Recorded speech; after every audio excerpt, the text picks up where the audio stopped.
Hi guys, आज मैं आपके लिए एक नई ड्रामा सीरीज लेकर आई हूँ। आई होप आपको ये बहुत ही ज़्यादा पसंद आएगी। तो कहानी की शुरुआत होती है एक फैमिली से जो कि अपने खोए हुए बेटे का इंतज़ार कर रही होती है। दरवाज़ा खुलता है और वो बच्चा बाहर निकलता है और कहता है कि मैं अपने टाइम का एक प्रिंस रह चुका हूँ, जो कि बहुत ही ज़्यादा अच्छा था और बहुत ही ज़्यादा लायक था, लेकिन मेरे दोस्त ने मुझे शराब पिला पिलाकर मुझे जहर देकर मार डाला था। इस तरह से मेरी मौत हो गई थी और मैं रीबॉर्न होकर इस छोटे से बच्चे के शरीर में आ चुका हूँ।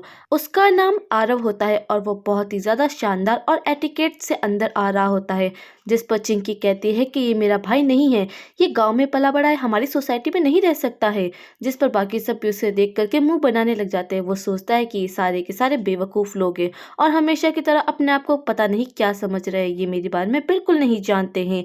हर ड्रामे की तरह इस ड्रामे में भी सौतेला बेटा कहता है कि मुझे इस घर में नहीं रहना है, इस घर का असली बेटा वापस आ चुका है तो मेरी क्या ज़रूरत है, और उठकर जाने लगता है। जिस पर उसकी मॉम कहती है कि नहीं नहीं, तुम इस घर से कहीं नहीं जाओगे, तुम अडॉप्टेड हो तो क्या हो, मैं तुमसे बहुत प्यार करती हूँ, तुम हमारे लिए हमारे बेटे ही रहोगे।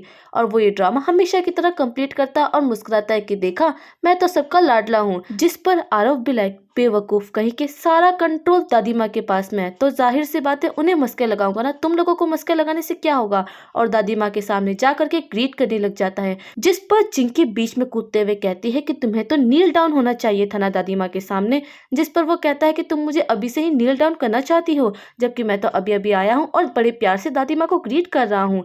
जिस पर वो चुप हो जाती है तो दादी माँ भी बड़ी खुश होती है और कहती है कि हाँ हाँ, तुम ही मेरे इस घर के असली वारिस हो, और खुश होकर वहां से चली जाती है। जिस पर उसके डैड कहते हैं कि मैं तुम्हें इस घर का वारिस बिल्कुल भी नहीं मानता हूँ, वैसे भी मैं तुम्हें दादी माँ के कहने पर लाया हूँ, वरना इस घर में कभी नहीं लाता। जिस पर आरव कहता है कि मुझे इस घर में दादी माँ लेकर आई है, आप नहीं लाए हो, तो जरा अपना मुंह संभाल के बात करो। उसके डैड को गुस्सा आता है और वो थप्पड़ मारने लगते हैं। जिस पर आरव उसका हाथ पकड़ लेता है और जोर से पुश कर देता है। जिस पर वो सोचता है कि इतनी पावर और एक 6 साल के बच्चे में ऐसा हो ही नहीं सकता है। उसकी मॉम गुस्से में कहती है कि तुम मेरे बेटे बिल्कुल भी नहीं हो, मेरा प्यार पाने के बारे में सोचना भी मत, मेरा बेटा सिर्फ जॉली है, इसके अलावा और कोई नहीं है। ये कहकर वो वहां से चली जाती है। अब इसके बाद में वो अपने रूम की तरफ जाता है तो उसे स्टोर रूम दे दिया जाता है। वो कहता है कि ये रूम तो बहुत ही ज्यादा गंदा है। जिस पर मेड कहती है कि शुक्र मनाओ, तुम्हें इतना बड़ा रूम तो मिला है ना, अब सफाई वफाई तो कुछ करने की जरूरत है नहीं, चुपचाप इसी में ही रह लो। जिस पर वो गुस्से में कहता है कि चुपचाप ये रूम साफ करो, मैंने ये बात कह दी है, वरना मैं दादी से जाके कह दूंगा और तुम्हें इस घर से बाहर निकाल दूंगा। जिस पर वो डर जाती है और कहती है कि ठीक है, मैं साफ कर देती हूँ। अब इसके बाद में जब वो रूम साफ कर देती है तो वो कहता है कि जल्दी से कैलीग्राफी के सामान लेकर आओ। वो कैलीग्राफी के सामान लेकर आती है और वो बैठ करके कैलीग्राफी करने लग जाता है। अब वो बैठ करके एक अच्छी सी कैलीग्राफी लिखने लग जाता है। जब वो कैलीग्राफी लिख लेता है तो उसके बाद में बैठ करके अपनी पावर्स बढ़ाने लग जाता है और कहता है कि बच्चे का शरीर बहुत ही ज्यादा छोटा और नाजुक है, इसलिए मेरी पूरी पावर अभी नहीं आ पाई है, पर वक्त के साथ साथ मैं अपनी पूरी पावर बढ़ा लूंगा। जब वो अपनी पावर बढ़ा रहा होता है तब वहां पर मेड आ जाती है और आकर कहती है कि सर, आपको खाने पर बुलाया है। वो कहता है कि ठीक है और बाहर चला जाता है। मेड पीछे से देखती है कि उसने बहुत ज़्यादा अच्छी कैलीग्राफी लिखी है तो वो देखकर उठा लेती है। जब वो खाने की टेबल पर आता है तो चिंकी और मिंकी उठ के जाने लग जाती है कि हमें खाना नहीं खाना है, हमारा पेट भर चुका है। जिस पर आरव कहता है कि तुम ऐसे ही कैसे उठ के जा सकती हो, अपने बड़ों को ग्रीट तक नहीं किया है, ना ही मुझसे प्यार से बात की है, तुम्हारे ये मैनर्स है। जिस पर वो दोनों गुस्सा करते हैं कि हम तुमसे बड़े हैं। जिस पर वो कहता है कि अगर बड़े हो तो बड़े वाले मैनर्स क्यों नहीं दिखाते हो, क्या इतने बड़े मैंशन में इतने बड़े खानदान में जी करके भी तुम्हारे पास मैनर्स नहीं है। जिस पर दादी भी उसकी बात से इत्तेफाक रखती है और कहती है कि ये बिल्कुल ठीक कह रहा है, तुम दोनों को मैनर्स रखने चाहिए, और दोनों को नीचे बैठा देती है और अपने पास में अपने पोते को बुलाती है। वो आता है और आकर अपनी दादी को ग्रीट करने लग जाता है, जिससे अपनी दादी की तवज्जो हासिल कर सके, और वो इस बात में कामयाब भी रहता है। अब इसके बाद में वो लोग बैठ जाते हैं और खाना खा रहे होते हैं। मेड आती है कैलीग्राफी लेकर और उससे दादी को दिखाती है कि कैलीग्राफी लिखी गई है। जिस पर दादी कहती है कि मैंने तो कोई कैलीग्राफी नहीं लिखी है। वो कहती है कि कैलीग्राफी आपने नहीं बल्कि आपके नए पोते ने लिखी है। वो कहती है कि क्या वाकई में इतनी अच्छी है। जिस पर उसके डैड यकीन नहीं करते हैं। उसकी मॉम तो वो कैलीग्राफी उठाकर फाड़ी देती है और कहती है कि इसने जरूर कोई बकवासी लिखी होगी, इस पे ध्यान मत दो। जिस पर उसकी दादी को बहुत ही ज्यादा गुस्सा आता है और वो अपनी बहू को थप्पड़ लगा देती है। बाकी सब देखकर हैरान रह जाते हैं कि आपने क्या किया है। जिस पर दादी अपने बेटे से कहती है कि तुम एक नंबर के बेवकूफ हो, इतनी अच्छी कलाकृति समझ नहीं पा रहे हो। और अपनी मेड से कहती है कि जल्दी से मेरा सारा सामान लेकर आओ, मैं देखूंगी कैसा लिखा गया और किसने लिखा है, और जा करके चेक करने लग जाती है। जिस पर मेड बताती है कि सब कुछ आपके नए नए पोते ने लिखा है, जिस पर वो खुश होने लग जाती है। तो उसके डैड कहते हैं कि बिल्कुल भी नहीं, ये इसने लिखा हो ही नहीं सकता, ये तो गाँव में पला बढ़ा है, इससे कुछ नहीं आता है। जिस पर उसके डैड कहने लग जाते हैं कि मेरे बेटे जॉली ने ही सब कुछ लिखा है, क्योंकि वो काफ़ी टाइम से कैलीग्राफी की प्रैक्टिस जो कर रहा है। जिस पर दादी पूछती है कि जॉली, क्या वाकई में ये सब कुछ तुमने ही लिखा है? वो कहता है कि हाँ दादी, ये मैंने ही लिखा है। आरव झूठ बोल रहा है, उसने कुछ भी नहीं लिखा है। उसके डैड गुस्सा करते हुए आरव को कहते हैं कि तुम कितने ज़्यादा बुरे हो, अपने भाई का काम चुराते हुए तुम्हें शर्म नहीं आती है। जिस पर आरव भी कहाँ पर कम पड़ता है। वो कहता है कि अच्छा, अगर ऐसी ही बात है तो ठीक है, हम लोग कॉम्पिटिशन करके देख लेते हैं, जिसकी कैलीग्राफी सबसे अच्छी होगी वो जीत जाएगा और जिसकी बेकार होगी वो हार जाएगा, जाहिर सी बात है। जिस पर दादी को यह आइडिया पसंद आता है और दोनों को कैलीग्राफी करवाने बिठा देते हैं। जब वो लोग कैलीग्राफी करने लगते हैं तो सभी को लगता है कि जॉली ही जीतेगा और सब उसकी तारीफें करने लग जाते हैं। अब तो दोनों की ही कैलीग्राफी खत्म हो जाती है और दोनों ही साथ में आके सबके सामने खड़े हो जाते हैं और अपनी अपनी कैलीग्राफी दिखाते हैं। जिस पर दादी देखती है और देखते ही समझ जाती है कि कैलीग्राफी किसकी सबसे बेस्ट है। ऑफ कोर्स जाहिर सी बात है, आरव ही जीतता है, क्योंकि उसकी कैलीग्राफी बहुत ही ज्यादा अच्छी लिखी हुई होती है, जबकि जॉली की कैलीग्राफी बहुत ही बेकार लिखी हुई होती है। उसकी दादी जब ये पढ़ती है तो वो कहती है कि आरव ने बिल्कुल ठीक लिखा है, और जॉली, जरा तुम अपने आप को देखो तो, ये क्या बकवास लिखा है, तुम्हारी कैलीग्राफी बिल्कुल ही बेकार है, तुम इसकी प्रैक्टिस करते हो और ऐसा लिखते हो। जिस पर उसके डैड कहते हैं कि ऐसा हो ही नहीं सकता है, मेरा बेटा बहुत अच्छा लिखता है। वो तारीफें करता है, पर उसकी मॉम कहती है कि तुम बकवास बंद करो। दादी अपने पोते जॉली पे गुस्सा करते हुए कहती है कि तुम्हें शर्म नहीं आती है, तुमने झूठ बोला है दूसरों का काम अपने नाम के बताते हुए। जिस पर वो कहता है कि आई एम सॉरी दादी, मुझे लगा ऐसा कहूँगा तो आप मुझसे खुश हो जाएगी। जिस पर वो नाराज होकर के वहाँ से चली जाती है और आरव को अपने साथ लेकर आती है और एंसेस्टर हॉल में लाकर कहती है कि ये सब कुछ तुम्हारे पूर्वज है, तुम्हें इनके आगे झुकना होगा और अपने आप को इस फैमिली का हिस्सा बनाना होगा। जिस पर वो राजी हो जाता है। जब वो झुकता है तो बहुत ही ज्यादा भूकंप आने लग जाता है और सभी लोग गिरने पड़ने लग जाते हैं। जिस पर कहते हैं कि देखा, ये मनहूस है, इसके आने की वजह से सब सामान गिर रहा है। जिस पर वो जैसे ही उठता है तो सब सामान फिर से रुक जाता है। दादी कहती है कि फिर से झुको, तुम्हारा दूसरा राउंड है। जब वो दूसरी बार भी झुकता है तो फिर से भूकंप आने लग जाता है। जॉली बाहर जाकर देखता है तो बिल्कुल ठीक होता है बाहर का मौसम। जॉली जब बाहर जाकर देखता है तो बाहर बिल्कुल ठीक होता है। वो कहता है कि सब कुछ ये मनूस ही कर रहा है, जब से ये आया है तब से ऐसा हो रहा है। जिस पर बाकी सब कहते हैं कि देखा, पूर्वज भी इससे खुश नहीं है और उसके ऊपर बुरा बुरा इल्जाम लगाने लग जाते हैं। जिस पर आरव तो बहुत ही ज़्यादा समझदार होता है और कहता है कि दादी, आपने वो कहानी सुनी है ना, जिस पर वो ब्लेसिंग किया हुआ बच्चा होता है, उसके आगे पूर्वज भी नहीं झुकवाना चाहते हैं। जिस पर वो कहता है कि दादी, बस मैं इतना ही कहना चाहूँगा। उसके डैड तो गुस्सा करते हुए कहते हैं कि तुम अपने आप को ब्लेसिंग बच्चा कैसे कह सकते हो। दादी चुप करवा देती है उसे कि तुम चुप करो। जिस पर आरव कहता है कि मेरे पास इसके अलावा कहने को और कुछ भी नहीं है। दादी देखती है कि उसका बिहेवियर 6 साल के बच्चे जैसा बिल्कुल भी नहीं है, बल्कि उसका बिहेवियर तो एक बड़े और जवान आदमी जैसा है, और वह देख करके बहुत खुश हो जाती है। दादी तो अपने पोते से बहुत ही ज़्यादा खुश हो जाती है और कहती है कि मैं अपने पोते को एग्जीबिशन में लेकर के जाऊंगी और सबसे मिलवाऊंगी। जिस पर दूसरा पोता जॉली कहता है कि नहीं दादी, आप ऐसा नहीं कर सकती है, ये बिल्कुल भी गवार है, कुछ भी नहीं जानता है, इसने हमारी बेइज्जती करवा दी तो बहुत बुरा हो जाएगा। जिस पर बाकी सब भी उसकी बात कहने लग जाते हैं कि हाँ हाँ, ये बिल्कुल ठीक कह रहा है। जिस पर दादी कहती है कि चुप करो, बकवास बंद करो, हम इसे यहाँ पे नहीं छोड़ सकते हैं। बाकी सब कहते हैं कि इसे यहीं पे छोड़ना ठीक रहेगा, वरना लोग बातें बनाएंगे। अब आरव तो आरव है, वो कहता है कि अगर आप लोगों ने मुझे यहाँ पर छोड़ दिया तो बाकी सब सोचेंगे कि आप लोग मेरी इज्जत बिल्कुल भी नहीं करते हैं और हमारे बीच में बिल्कुल भी नहीं बनती है। ये जानकर तो लोग और भी ज़्यादा बातें बनाएंगे। जिसे सुनने के बाद दादी कहती है कि फाइनल डिसीजन हो चुका है, मेरा प्यारा आरव मेरे साथ चलेगा। जिस पर यह सुनने के बाद तो सबको मिर्ची लगने लग जाती है और वो वहाँ से चले जाते हैं। अब सभी लोग कहते हैं कि हम इसे कल पार्टी में नहीं रहने दे सकते हैं। चिंकी और मिंकी प्लान बनाती है कि क्यों ना हम कल पार्टी में आरव को बेइज्जत करें और जॉली को सबके सामने अच्छा बना दे। ये सुनकर सब लोग अच्छे से खुश होने लग जाते हैं। अब हमें अगले दिन का सीन बताया जाता है, जहाँ पर आरव बहुत ही ज़्यादा अच्छे से तैयार होकर आता है। उसकी दादी उसे देखकर कहती है कि मेरा प्यारा पोता कितना प्यारा लग रहा है। जिस पर चिंकी मिंकी कहती है कि गवार गवार ही लग रहा है, जॉली अच्छा लग रहा है। दादी कहती है कि अपना मुंह बंद रखो, मेरे प्यारे आरव बड़ा चमक रहा है आज तो, और उसे लेकर अंदर जाती है। जब वो अंदर जाती है तो 2 क्लाइंट उससे कहने लग जाते हैं कि अरे देखो तो, ये अपने गाँव के गवार बेटे को भी उठा करके लेके आ गए हैं, अब इनके पास में कोई स्टैंडर्ड बचा ही नहीं है क्या। वो लोग उसका मजाक उड़ाने लग जाते हैं, जिस पर उसके डैड कहते हैं कि देखा इसे साथ में लेकर आए तो बड़ी बेइज्जती करवा रहे हैं, और अपने बेटे को बहुत कुछ सुना रहे होते हैं। वो दोनों कलीग भी उसका फिर से मजाक बनाते रहते हैं। आरव उनके पास जाता है और जाकर कहता है कि तुम लोगों को शर्म नहीं आती है, इतने बड़े होकर एक छोटे से बच्चे का मजाक बना रहे हो। जिस पर उसके डैड आकर आरव को ही डांटने लग जाते हैं कि तुम इस तरह से बड़ों से कैसे बात कर सकते हो, और उसे डांट मारने लग जाते हैं। तो उसकी दादी उसे छुड़ाती है और कहती है कि चुप करो, हम इन लोगों से आज के बाद में कोई भी कॉर्पोरेशन नहीं करेंगे, सारे की सारी डील कैंसिल कर देंगे। जिस पर ये सुनकर तो वो लोग डर जाते हैं और माफिया मांगने लग जाते हैं कि प्लीज प्लीज हमारे साथ में कॉर्पोरेशन कैंसिल मत करो मत करो मत करो। जिस पर उसके डैड को भी कहते हैं कि कहो ना इनसे, कहो ना इससे, पर वो कहती है कि बिल्कुल भी नहीं, अब तो ये कैंसिल हो चुकी है। पर वो लोग है कि भीख मांगते ही रहते हैं कि प्लीज प्लीज प्लीज मान जाइए ना। जिस पर दादी कहती है कि फिलहाल अपना मुंह लेके यहाँ से चला जाओ, आगे जाके सोचूंगी। दादी अपने बेटे को कुछ अच्छे क्लाइंट से मिलवाने लेकर के चली जाती है और अपने पोते को कहती है कि यहीं पर वेट करो। बाकी तीनों भी आते हैं और उसके पास आकर उसे उकसाने लग जाते हैं और उसे बहुत ही ज्यादा बुरा भला कहते हैं।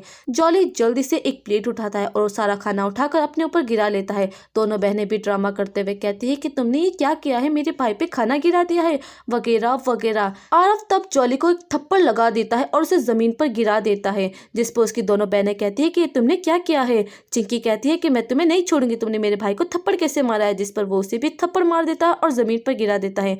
मिंकी आकर कहती है कि तुमने इसे थप्पड़ कैसे मारा है। जिस पर वो उसे भी थप्पड़ मार देता है। बाकी सब कहते हैं कि सब कुछ क्या हो रहा है। उसके मॉम डैड उसके पास आकर कहते हैं कि तुम कितने ज्यादा बदतमीज बच्चे हो, अपने बड़े भाई बहनों को कोई इस तरह से मारता है क्या। सबके सब उस पर ही इल्जाम लगाने लग जाते हैं। जिस पर जॉली कहता है कि मॉम डैड इसको मत डांटिए, सारी की सारी गलती मेरी है, इसे नील डाउन करके सजा मत दीजिए। और मन में सोचता है कि अब तो तुम्हें सजा मिलेगी। पर आरव भी कम नहीं होता है। वो कहता है कि तुम सब लोग बड़े हो और मुझे सब लोग मिलके बुली कर रहे थे, सबके सब मिलके गैंग बना के मुझे परेशान कर रहे थे। तुम्हें नहीं लगता ये ज्यादा एम्बेरसमेंट है, और तुम सब लोग मुझसे उम्र में कितने बड़े हो और मैं कितना छोटा हूँ।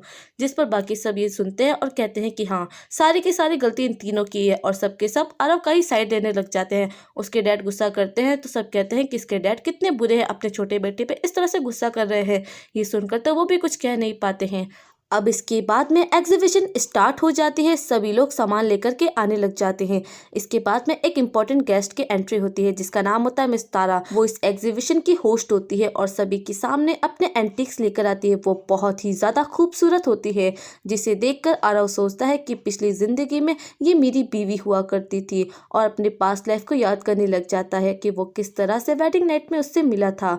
अब इसके बाद में वो बताती है कि सारे के सारे एंटीक आइटम है और सारे एंटीक आइटम दिखाने लग जाती है। सभी लोग कहते हैं ये तो बहुत ही ज्यादा एंटीक आइटम है।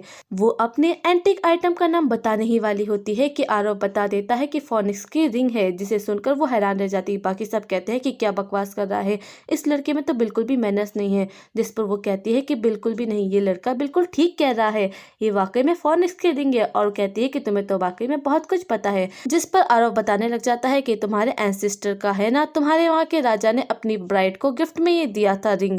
जिस पर वो कहती है तुम्हें कैसे पता। तारा बहुत ही ज्यादा हैरान हो जाती है। जिस पर उसकी दादी कहती है कि बेटा अगर तुम्हें इतना ज्यादा पसंद आया तो मैं तुम्हारे लिए खरीद देती हूँ। जिस पर वो कहता है कि कोई जरूरत नहीं है दादी, ये नकली है। जिस पर ये सुनने के बाद तारा गुस्सा होकर कहती है कि तुम हमारे एंसेस्टर की बेइज्जती कर रहे हो, तुम इस तरह से इसे नकली कैसे कह सकते हो। बाकी सब भी बहुत गुस्सा करते हैं। जिस पर वो कहता है कि नकली को नकली नहीं कहूंगा तो आखिर क्या कहूंगा। वहीं पर उसके दद्दू भी आ जाते हैं और आकर कहते हैं कि मैं आ चुका हूँ। वो कहती है कि दद्दू आप आ गए हो, देखो ना ये लड़का क्या कह रहा है कि हमारी ये फोनिक्स की रिंग नकली है। दद्दू तो कहता है कि ऐसा हो ही नहीं सकता है और उसकी दादी से कहता है कि प्लीज आप अपने पोते को समझाइए ना। वो कहती है कि हाँ हाँ समझाऊंगी समझाऊंगी। जिस पर आरव कहता है कि नहीं ये नकली है। जिस पर वो बूढ़ा दद्दू कहता है कि नहीं, मैं अपनी आंखों से देख के बता सकता हूँ ये असली है, तो फिर किसी मशीन की क्या जरूरत है। अब मशीन को भी लाया जाता है। जिस पर वो मशीन कहती है कि ये बिल्कुल ठीक है। जिस पर बाकी सब कहते हैं कि देखा ये लड़का झूठ बोल रहा था, कितना बड़ा झूठा है और ड्रामा क्रिएट करता है। सभी लोग कहते हैं कि नील डाउन होकर माफी मांगो। उसकी चिंकी और मिंकी बहन कहती है कि नील डाउन हो जाओ। जॉली कहता है कि अब नील डाउन होकर माफी मांग लो, तुमने गलती कर दी है। जिस पर वो कहता है कि मैं नील डाउन होकर माफी नहीं मांगूंगा, मैंने कोई गलती नहीं की है, तुम लोग ठीक से चेक करो। जिस पर अब वो लड़की कहती है कि तुम माफी मांग लो, तुमने हमारी बेइज्जती की है। जिस पर वो कहता है कि मैं साबित कर सकता हूँ। वो कहती है कि अच्छा, साबित बताने लग जाता है कि ये रिंग राजा ने अपनी रानी को दी थी और उसके अंदर बहुत सारी खूबियां बताने लग जाता है, जिस पर वो देख करके हैरान हो जाती है। जिसके बाद में वो उस रिंग के बारे में खूब सारी खूबियां बताने लग जाता है और ये भी बताता है कि उस रिंग के अंदर 3 टाइप के होल है, जिस पर वो देख करके हैरान रह जाती है। जब वो ध्यान से देखती है तो कहती है कि हाँ वाकई में इसके अंदर होल है। चिंकी तो कहती है कि मेरा भाई एक नंबर का झूठा है, इसे बिल्कुल भी नहीं छोड़ेंगे, माफी मांगनी चाहिए इसको। तो जिस पर वो लड़की तारा कहती है कि नहीं नहीं, अब इसे माफी मांगने की जरूरत नहीं है, ये लड़का बिल्कुल ठीक कह रहा है, ये वाकई में रिंग नकली है, असली रिंग आज तक कहाँ गई किसी को नहीं पता है, ये तो कॉपी बनाई गई है। जिस पर वो सब ये देखकर हैरान हो जाते हैं और कहते हैं कि क्या कॉपी बनाई गई है। वो कहता है कि तुम्हें ये सब कुछ कैसे पता है। उसका दादा भी कहता है कि तत्तू तो खुश होकर कहता है कि अरे वाह दादी, तुम्हारा पोता कितना होशियार है, इतना होशियार पोता कहाँ से मिला है। जिस पर दादी कहती है कि क्या जो मेरे पोते ने कहा है वो सब कुछ सच है। जिस पर वो कहती है कि हाँ हाँ बिल्कुल सच है। तो दादी बहुत खुश होने लग जाती है। मिस तारा तो अपनी हार मान लेती है और सर झुका देती है कि मैं माफ़ी चाहती हूँ जो कुछ भी मैंने कहा है, और उठकर कहती है कि ज़रा मुझे बताइए तो आपको ये सब कुछ कैसे पता चला है, आपने कौन सी किताब पढ़ी या कहाँ से नॉलेज हासिल की है। जिस पर आरव आगे आके सब कुछ बताने लग जाता है कि ये एंटिक इसने बनाई है, इसने इस्तेमाल की है, ये है वो है वगैरह वगैरह। पर एक पिलो को देख करके कहता है कि ये भी फेक है। वो पूछते हैं कि कैसे। दद्दू कहता है कि ऐसा कैसे हो सकता है, ज़रा हमें वजाहत तो देना। वो बताने लग जाता है कि एक बार प्रिंस और प्रिंसेस के बीच में पिलो फाइट होने लग गई थी और उसी बीच में उसका एक कोना टूट गया था। तो इसका मतलब ये है कि ये नकली है क्योंकि इसका कोई कोना टूटा हुआ नहीं है। जिस पर वो कहते हैं कि अरे वाह, तुम्हें इतनी नॉलेज कैसे पता है, इतनी नॉलेज तो हमें भी नहीं है। बाकी सब उसकी खूब तारीफें करते रहते हैं, उसके घर वाले इस बात पे यकीन ही नहीं करते हैं।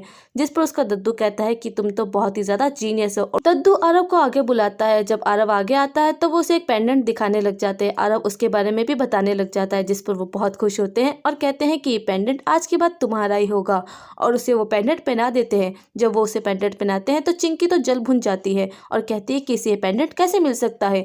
जब वो पेंडेंट ले लेता है तो उन्हें बड़ा शुक्रिया अदा करता है कि मुझे आपसे ये रिवॉर्ड मिल करके बहुत खुश हुआ हूँ। जिसे ये जान करके तो दद्दू बहुत खुश हो जाते हैं कि अरे वाह, ये छोटा सा बच्चा कितना ज़्यादा तमीज़दार है ना। दादी भी खुश होती है कि देखा, मेरे गाँव से आए पोते को सब लोग कहते थे गाँव से आया गाँव से आया, पर देखो इसी ने हमारी फैमिली की इज्जत बचाई है आज तो। जिस पर उसके मॉम डैड गुस्सा करते हैं कि तुम्हारे अंदर बिल्कुल भी मैनर्स नहीं है, देखो तुमने उनका सामान कैसे ले लिया है, तुम्हें उनका जेट पेंडेंट वापस कर देना चाहिए, तुम ऐसा कैसे पहन सकते हो। उसके डैड उसे बहुत कुछ सुनाने लग जाते हैं कि तुम्हें उनका जेट पेंडेंट वापस करना चाहिए, तुम कितने बुरे हो वगैरह वगैरह। अब इसके डैड का तो क्या ही करे। उसके दद्दू कहते हैं कि अगर तुम्हें ये बच्चा नहीं चाहिए ना तो मुझे दे दो, क्योंकि मुझे तो ये बच्चा बहुत ही ज़्यादा पसंद आ गया है, मैं इसे अपने साथ रख लूँगा और खूब कामयाब इंसान बनाऊंगा। जिसे सुनने के बाद तो वो लोग चुप हो जाते हैं। ये सब होने के बाद में तो उसके घर वाले जल भुन करके बैठे हुए होते हैं और कहते हैं कि उसने तो आज हमारी पार्टी में बहुत बेइज्जती की है, हमें मारा पीटा और दादी ने भी उसी की साइड ली है, ऊपर से उसे इतना अच्छा जेट का पेंडेंट भी मिल गया। दादी भी अपने पोते को लेकर के आ जाती है और आकर के अपने पास वाली सीट पे उसे बैठाती है। जिस पर सभी कहते हैं कि दादी आप तो फेवरिज्म कर रही हो, आप अपने एक पोते को सबसे ज़्यादा प्यार कर रही हो और बाकी सबसे नहीं कर रही हो। जिस पर वो कहती है कि हाँ मैं कर रही हूँ, तो क्या कर लोगी तुम, और उसे चुप करके बैठा देती है और कहती है कि मेरे प्यारे पोते बहुत ही ज़्यादा अच्छा काम कर रहा है, ये वापस आया है तो मैंने इसके लिए एक नई नैनी रखी है। और उसके लिए एक नई नैनी बुलाता है और कहता है कि आज से तुम्हारी असिस्टेंट और नैनी दोनों का काम करेगी। वो नैनी आते ही सब बता देती है कि इनका रूम तो बेसमेंट में है, मैंने जब देखा तो मुझे यकीन नहीं हुआ।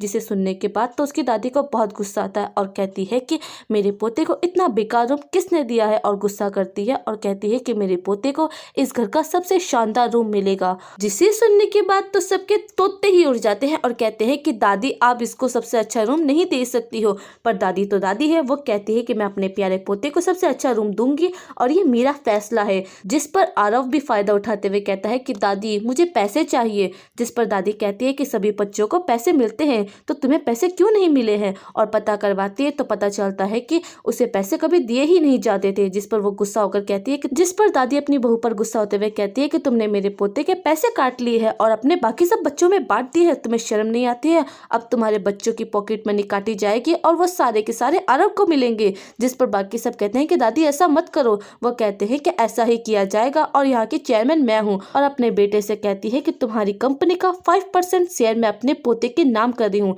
ये सुनने के बाद तो उसके पापा को दिल का दौरा ही पड़ने लग जाता है और कहते हैं कि आप ऐसा नहीं कर सकती है, भला मेरे पास सिर्फ 30% शेयर है, अगर आप वो भी 5% उसे दे देगी तो मेरे पास क्या बचेगा। जिस पर दादी कहती है कि सभी बच्चों को 5% मिला है ना, तो मेरे पोते को क्यों नहीं मिलेगा। ऊपर से मैं यहाँ की चेयरवुमैन हूँ, जब चाहूँ तब तुम्हें निकाल सकती हूँ, इसलिए चुपचाप जो कह रही हूँ वो करो, वरना यहाँ से निकलते बनो। उसकी दादी तो उसका घर का सारा हाउस होल्ड अपनी बहू के हाथों से छीन करके अपनी खास मेड को दे देती है और कहती है कि सारा घर का हाउस होल्ड अब से तुम संभालोगी और मुझे जो भी होगा रिपोर्ट करोगी। जिसे सुनने के बाद में तो सब के सब बहुत ही ज्यादा बौखला जाते हैं और कहते हैं कि ऐसा नहीं हो सकता है हमारे साथ में। थोड़ी देर बाद में आरव अपने कमरे में बैठा हुआ होता है। उसके पास में वही जेट का पेंडेंट होता है जो उसे दद्दू ने दिया होता है। वो उससे अपनी पावर बढ़ा रहा होता है और बहुत ही ज्यादा पावर बढ़ा लेता है और कहता है कि मेरी पावर बहुत ही ज्यादा बढ़ गई इसकी वजह से, ये बहुत ही ज्यादा काम की चीज है। फिर बाद में वो बाहर आकर के खाना खा रहा होता है तो उसकी नैनी उसके पास में ही खड़ी होती है। चिंकी कहती है कि तुम जा करके बैठ जाओ ना, इसके पास में क्यों खड़ी हो, ये बच्चा थोड़ी ना है। जिस पर आरव भी कहता है कि हाँ ये ठीक कह रही है, तुम बाहर जा करके बैठ सकती हो, तुम आराम कर सकती हो। वो कहती है कि ये रूल के खिलाफ है। जिस पर वो कहता है रूल बनाने वाला मैं हूँ क्योंकि तुम मेरी नैनी हो। वो जा करके बैठ जाती है। जब वो बैठती नैनी जब बैठती है तो उसकी सीट के नीचे लिपस्टिक होती है जो कि टूट जाती है और ये प्लान जाहिर है चिंकी और मिंकी का ये होता है। वो जल्दी से भाग कर आती है और कहती है कि तुमने हमारी लिपस्टिक तोड़ दी है। चिंकी कहती है कि तुम्हें पता है ये लिपस्टिक कितनी ज्यादा महंगी थी, ये लिमिटेड एडिशन है और बहुत ही ज्यादा महंगी है, तुम इसका कभी कर्जा चुका ही नहीं पाओगी। वो उसे मारने ही वाली होती है कि आरव जल्दी से आ जाता है और उसे बचा लेता है। उसके मॉम डैड भी लाइक हमने तो अभी आंखें ब्लिंक भी नहीं की और ये गायब कहाँ पर हो गया, जल्दी से भागो देखो। वो लोग आरव से कहते हैं कि तुम इसका साइड देना बंद करो, तुम्हें पता भी है ये लिपस्टिक कितनी ज्यादा महंगी है, इसकी 7 पुश्ते भी नहीं चुका पाएगी। जिस पर वो नैनी कहती है कि मैं पैसे देने की कोशिश करूंगी, मेरे पास पैसे कम है तो मैं ज्यादा नहीं दे सकती हूँ। जिस पर वो कहते हैं कि तुमने मेरी लिपस्टिक तोड़ी है, बदले में तुम्हें जेल जाना होगा। जिस पर आरव कहता है कि इसकी कोई जरूरत नहीं है, पैसे मैं दूंगा। दादी कहती है कि तुम्हें जरूरत हो तो मुझसे मांग लेना। जिस पर उसके डैड कहते हैं कि सारे बहानेबाजियां चल रही है दादी से पैसे निकलवाने के लिए, पर वो उन्हें भी चुप करवा देता है। आरव अब बड़ों की तरह कहता है कि ये मेरी नैनी है और इसकी रिस्पॉन्सिबिलिटी भी मैं ही लूंगा और अपनी बहन से कहता है कि बेकार सी लिपस्टिक के लिए इतना झगड़ा मत करो। जिस पर उसकी बहन कहती है कि लिमिटेड एडिशन वाली लिपस्टिक है, तुम क्या जानते हो लिपस्टिक के बारे में। जिस पर आरव कहता है कि तुम तो बस बेकार सी लिपस्टिक लगा रही हो, तुमने पुराने जमाने वाली लिपस्टिक नहीं देखी है क्या, जिसके अंदर वो बहुत ही प्योर लिपस्टिक बनाया करते थे। जिस पर उसके डैड कहते हैं कि हाँ बिल्कुल, वो लिपस्टिक के बारे में हम सब जानते हैं, लेकिन वो आज तक कोई भी नहीं बना पाया है क्योंकि उसका फॉर्मूला खो गया था और कोई भी नहीं जानता है। आरव कहता है कि मैं ये बना सकता हूँ। जिस पर उसके घर वाले जाहिर है बिल्कुल भी भरोसा नहीं करते और कहते हैं कि तुम ये कभी बना ही नहीं सकते हो, तुम ये सब ड्रामे करना बंद करो क्योंकि तुम्हें पैसा नहीं देना है इसलिए सब कुछ कर रहे हो ना। पर वो कहता है कि ठीक है मुझे एक मौका दो, मैं बना के दिखा दूंगा और अपनी दादी से कहता है कि मुझ पर भरोसा रखो। दादी कहती है कि ठीक है। उसके डैड गुस्सा होकर के कहते हैं कि तुम कभी सक्सेस नहीं हो पाओगे। जिस पर आरव कहता है कि अगर मैं हो गया तो क्या करोगे। वो कहते हैं कि अगर तुम हो गए ना तो मैं लिपस्टिक वाला सबसे बड़ा डिवीजन तुम्हें दे दूंगा। जिस पर वो कहता है कि ठीक है अपना वादा भूलना मत। जिस पर वो सारे के सारे इंग्रेडिएंट लिखने लग जाता है। उसकी दादी मीट को बुलाती है और उससे सारा सामान मंगवाती है। जिस पर वो कहता है कि अब मैं बनाने की तैयारी करता हूँ। वो बना रहा होता है। जॉली कहता है कि क्या वो बना पाएगा। जिस पर चिंकी कहती है कि ऐसा कभी हो ही नहीं सकता है, अगर वो बना सकता है तो कोई भी बना सकता है। जिस पर आरव पीछे से आता है और कहता है कि लो मैंने बना ही ली और अपनी दादी को दिखाता है। दादी देखकर कहती है कि अरे वाह ये तो वही शेड है, वही कलर है जो पुराने जमाने में रोज ब्लॉसम का यूज होता था, और बहुत खुश हो रही होती है। बाकी सब कहते हैं कि ये फेक है, ये फेक है, ये असली नहीं हो सकती है और खूब ज्यादा टेस्टिंग करने लग जाते हैं। पर दादी कहती है कि ठीक है अब फाइनल सॉल्यूशन एक ही निकालते हैं और चिंकी को कहते हैं कि तुम अपनी लिपस्टिक के बदले में ये लगा के देखो। जब वो लगाती है तो कलर बहुत ही ज्यादा प्यारा आता है, जिसे देखकर तो वो बहुत ही खुश होने लग जाते हैं कि तो वाकई में रोजबेरी वाला कलर है, ये कितना ज्यादा प्यारा लग रहा है ना। जिस पर उसकी मॉम कहती है कि बेटा मुझे भी देना जरा, पर वो मना कर देती है कि नहीं मैं इसे नहीं दूंगी, अब ये मेरी है, और कहती है कि अगर आपको चाहिए तो इससे मांग लो। जिस पर वो खुश होने लग जाता है। जिस पर उसकी दादी कहती है कि आरव अब तुम जीत गए हो तो लिपस्टिक डिवीजन तुम्हारा हुआ। जिस पर उसके डैड कहते हैं कि मैं नहीं मानता हूँ, पर वो गुस्सा होकर कहती है कि तुम ही ने तो बच्चे से शर्त लगाई थी, अब तुम मना कर रहे हो, बच्चे तुमसे क्या सीखेंगे, तुम्हें अभी के अभी उसे ये डिवीजन देना होगा और मैं तुम्हें वहाँ का मैनेजर बना दूंगी बेटा। जिस पर वो खुश होकर कहता है कि दादी मैंने तो नया प्रोडक्ट भी सोच लिया है कि क्या लॉन्च करूंगा। जिस पर दादी और भी ज्यादा खुश होने लग जाती है। अब हमें कंपनी का सीन दिखाया जाता है जहाँ पर 2 लेडीज बैठ करके बातें कर रही होती है। उसमें से एक का नाम अंजलि होता है जो कि उस कंपनी की डायरेक्टर होती है। दूसरी औरत कहती है कि मैंने सुना है वो बच्चा अभी 6 साल का है और वो भी गाँव से आया है, अभी तक तो उसे कुछ आता भी नहीं है और वैसे भी हमारा डिपार्टमेंट अच्छे से काम कर तो नहीं रहा है, शायद वो लोग ये डिपार्टमेंट बंद करना चाहते हैं, इसी वजह से वो लोग एक बच्चे को भेज रहे हैं, क्या तुम इसका इस्तकबाल करने जाओगी? जिस पर अंजलि कह देती है कि मेरे पास टाइम नहीं है, मैं नहीं जाऊंगी। यहाँ दूसरी जानिब आरव आता है और देखता है कि उसका वेलकम करने के लिए कोई भी नहीं आया होता है, तो वो अपनी नैनी से कहता है कि जरा मुझे बताओ तो कोई मेरा वेलकम करने क्यों नहीं आया है, क्या किसी को नहीं पता है कि मैं आने वाला हूँ? वो कहती है कि मैंने तो सबको बताया था पर पता नहीं कोई क्यों नहीं आया है। वो रिसेप्शनिस्ट से पूछते हैं कि बताओ कोई क्यों नहीं आया है, जिस पर वो कहती है कि हम बच्चे से बात नहीं करते हैं, जिस पर उसे गुस्सा आता है और वो कहता है कि ठीक है तुम्हें अभी के अभी मैं फायर करता हूँ। ये सुनने के बाद तो वो औरत पागल हो जाती है और जल्दी से डायरेक्टर को फोन करके कहती है कि वो बच्चा कोई आम बच्चा नहीं है, मुझे खड़े खड़े ही फायर कर दिया है और बातों से तो कहीं से भी नहीं लगता है कि वो बच्चा है। जिस पर वो डायरेक्टर डर जाती है और अपने आसपास देखकर कहती है कि वो बच्चा कोई आम नहीं है, जल्दी से खड़े हो जाओ, मैनेजर आने वाले हैं। जिस पर उसकी बात सुनकर सब खड़े हो जाते हैं। अब वहां पर एक बंदा आ जाता है और कहता है कि तुम लोग इतने परेशान क्यों हो रहे हो? डायरेक्टर कहती है कि जल्दी से आप तैयार हो जाइए क्योंकि वो बच्चा आ चुका है। जिस पर वो कहता है कि परेशान होने की क्या ज़रूरत है, मैं उसकी फैमिली का रिलेटिव हूँ, मैं बच्चे को ऐसे समझा दूंगा वो समझ जाएगा। जिस पर वो कहती है कि वो कोई आम बच्चा नहीं है, बहुत खतरनाक है। जिस पर वो कहता है कि उसकी मॉम ना मेरी बेस्ट फ्रेंड है, वो मुझे कुछ नहीं कहेगा। अब वो आदमी वहां पे खड़ी लेडीज से कहता है कि जो मेरे साथ चलेगा वो फायदे में रहेगा। दो लेडीज भागी भागी आती है और कहती है कि हम चलेंगे और उसके साथ वहां से चली जाती है। वो बेचारी परेशान हो जाती है डायरेक्टर और जल्दी से सबको ले करके आरव के इस्तकबाल के लिए जाती है। वो नीचे जा करके आरव का वेलकम करती है। जिस पर वो कहता है कि तुम कौन हो? वो कहती है कि मैं डायरेक्टर हूँ। दूसरी वाली लेडी कहती है कि मैं डेप्यूटी डायरेक्टर हूँ। जिस पर आरव कहता है कि मेरी दादी ने जिस आदमी से मिलने को कहा था वो कहाँ पर है? जिस पर वो बहाना बना देते हैं कि वो बहुत ज़्यादा बिजी है काम में। वो कहता है कि मेरे इस्तकबाल के लिए भी नहीं आया, इतना ज़्यादा कैसे बिजी हो सकता है, मैं छोटा हूँ इसका मतलब ये नहीं है कि मुझे बेवकूफ़ बनाया जा सकता है। और सीधा उसके रूम के पास में पहुँच जाते हैं और कहते हैं कि दरवाज़ा खोलो। जब दरवाज़ा नहीं खुलता है तो वो कहता है इसे तोड़ो। अंदर वो तो बड़े ही मज़े से उन लड़कियों के साथ खेल रहा होता है और बाहर आरव जोर से एक किक करता है और उसकी पावर की वजह से वो दरवाज़ा वहीं पर ही टूट जाता है, जिसे देख करके वो लोग हैरान हो जाते हैं कि 6 साल के बच्चे ने इतना बड़ा दरवाज़ा कैसे तोड़ दिया है। अंदर जाता है तो उन सबको देख लेता है। जिस पर वो आदमी कहता है कि ओए बच्चे, यहाँ पर क्यों आया है? तुझे पता है ना मैं तेरी फैमिली का ही हूँ, चल अब बात खत्म कर। आरव कहता है कि तुम काम करने की बजाय यहाँ पर ये सभी हरकतें करते हो, मैं तुम्हें अभी के अभी फायर करता हूँ। जिस पर वो आदमी कहता है कि तुम्हारी मॉम ने मुझे यहाँ पर जॉब दी है, मुझे यहाँ से तुम क्या कोई भी बाहर नहीं निकाल सकता है। जिस पर आरव कहता है कि तुम खुद ब खुद यहाँ से बाहर निकलोगे या फिर मैं निकालूं? वो कहता है कि हाथ तो लगा के दिखा। जिस पर वो उठा करके उसे बाहर फेंक देता है। बाकी सब हैरान हो जाते हैं कि क्या बाहर निकालने का मतलब इसे उठा के पटकना था? आखिर ये 6 साल का बच्चा इतना ताकतवर कैसे हो सकता है? आरव तो उस आदमी के साथ दोनों खेलती हुई लड़कियों को भी फायर कर देता है और बाहर आ जाता है। जिस पर वो आदमी पिटा हुआ कहता है कि मैं तुम्हारी मॉम को कॉल करके अभी बुलाता हूँ और कॉल करके कहता है कि देखो तुम्हारे बेटे ने मुझे कितना पीटा है। जिस पर वो दोनों औरतें सोचती है कि सर आप बैठ जाइए ना। जिस पर वो जादू करके अपने चेयर को बाहर निकाल देता है। वो सब कहते हैं कि अरे ये बच्चा कोई आम तो नहीं है, बिल्कुल भी आम नहीं है, इतना ज़्यादा कैसे ताकतवर हो सकता है। और कहने लग जाती है कि ये बच्चा अगर हमारे साथ रहेगा तो हमारे डिवीज़न को ऊपर तक लेके चला जाएगा, कुछ ना कुछ तो करके ही दिखाएगा। अब उसके बाद में उसके मॉम डैड भागे भागे आते हैं और कहते हैं कि तुम कभी भी नहीं सुधर सकते हो, तुम्हारी हिम्मत कैसे हुई हमारी कंपनी के लोगों को फायर करने की, तुम जो चाहे वो नहीं कर सकते हो। जिस पर उसके डैड गुस्सा करते हुए कहते हैं कि तुम्हें तो मॉम ने यहाँ पर गलत ही भेज दिया है, तुम्हें यहाँ पर होना ही नहीं चाहिए था, तुमने पहले ही दिन पे लोगों को मारना पीटना स्टार्ट कर दिया है और ऊपर से इतने सारे लोगों को फायर भी कर दिया है, मैं सीईओ होने के नाते तुम्हें अभी फायर कर रहा हूँ। जिस पर आरव साफ साफ कह देता है कि मुझे यहाँ पर दादी माँ ने भेजा है, ना कि आपने, आप कोई भी नहीं होते हो उनके सामने और मैं यहाँ से कहीं पर भी नहीं जाऊँगा। जिस पर वो गुस्सा करते हैं और मारने लगते हैं तो आरव उसका हाथ पकड़ लेता है और कहता है कि पिछली बार वाली मार भूल गए हो क्या, इस बार तो तुम्हारा हाथ तोड़ ही दूंगा। और छोड़ करके कहता है कि आज मेरा मूड अच्छा है इसलिए सिंगल पीस में वापस जा रहे हो, वरना अगली बार मैं 2 पीस में वापस करके भेजूंगा। पर उसकी मॉम भी गुस्सा करती है कि तुम अपने पापा के साथ में ऐसा कैसे कर सकती करते हो, जिस पर वो कहता है कि आप बीच में मत बोलिए, अभी तो आप कुछ और बात कर रही थी और अभी अभी में आप बात पलट रही है, आप अपनी बात पे टिक क्यों नहीं जाती है, और उन्हें भी बहुत कुछ सुना देता है।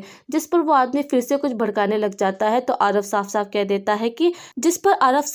देता है कि आप इस आदमी की बातों पे यकीन कर रहे हैं, जबकि आपको मेरी बात सुन लेनी चाहिए थी कि हुआ क्या है और क्या नहीं हुआ है। ये आदमी औरतों के साथ में अंदर मस्तियाँ कर रहा था, गेम खेल रहा था, डांस कर रहा था, और आप कह रहे हो कि मैंने इसे क्यों फायर किया, कोई वजह नहीं है, मेरे पास साफ साफ वजह है। जिस पर वो आदमी कहने लग जाता है कि ये झूठ कह रहा है, मुझ पर झूठे इल्जाम लगा रहा है। जिस पर आरव साफ कहता है कि मैं कोई इल्जाम नहीं लगा रहा हूँ, और अपनी नैनी से कहता है कि जल्दी से वो वीडियो दिखाओ, क्योंकि उसकी नैनी ने उसकी वो हरकतें करते हुए वीडियो रिकॉर्ड कर लेती है और वो सबको दिखा देती है। जिस पर वो आदमी शर्मिंदा हो जाता है कि सॉरी मैंने बहुत बड़ी गलती कर दी है।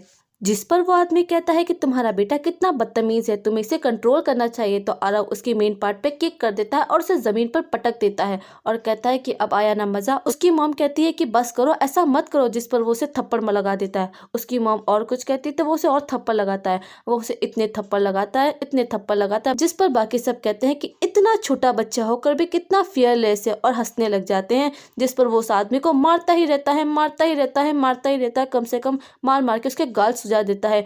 उसकी मॉम और कुछ कहने लग जाती है, जिस पर वो आदमी कहता है कि रुक जा मेरी माँ, चुप हो जा, जैसे ही तू कुछ बोलती है ये मुझे मारता है, तुम तो चुप ही कर जाओ। जिस पर उसकी मॉम चुप कर जाती है, पर वो आखिर में फिर उसे थप्पड़ लगा देता है और कहता है कि ये सारी हरकतें करने के लिए। अब वो खड़ा होता है तो उसके डैड कहते हैं कि बेटा मेरे हाथ का भी कुछ इंतजाम कर दो, इसे ठीक कर दो। जिस पर वो उसके हाथ को भी ठीक कर देता है। तब उसके डैड उसकी सीधी सीधी बातें सुनने लग जाते हैं।